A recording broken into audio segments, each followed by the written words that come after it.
ગુંજા તો ગોમ જોયેલું હોય એના નકશા ના લઈ, પણ ઘર નહીં જોયું. ભુવોજી તો કોઈ દાડ આયા નહીં, ઓળખતા નહીં.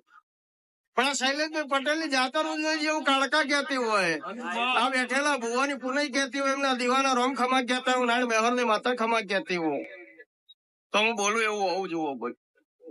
શૈલેષ પટેલ હું બોલું એવું ના હોય તો એવું સમજવાનું કે ભુવા ધૂણો છે, દેરો ધૂણતો જ નહીં. કેવું સમજી લેવાનું કે ભુવો ધૂણા માતા નહીં ધૂણતી, અને હું માતા ધૂણતી છું. તો કદાચ એક કુવાસી રોતી હશે ને હસ્તી ઘેર રહેલી હો યજ્ઞ નું ફળ મળી જાય. એવું નાણ મેહર ની માતા કહું. ગોમ ગોત્ર ઓટો મારીને તારા ચોસરી ના નેહડા ઓટો મારીને નાણ મેહર ને માતા એ કોઈ, અને તારો થાણા 3 ઘર થઈ બોલ. ખોટો ને એકડે 11,000 રૂપિયા ઇનામમાં હું ચેલેન્જ થી ધોળવા વાળી છે. આમ કે તો 11,000 રૂપિયા હાલ દેવાના.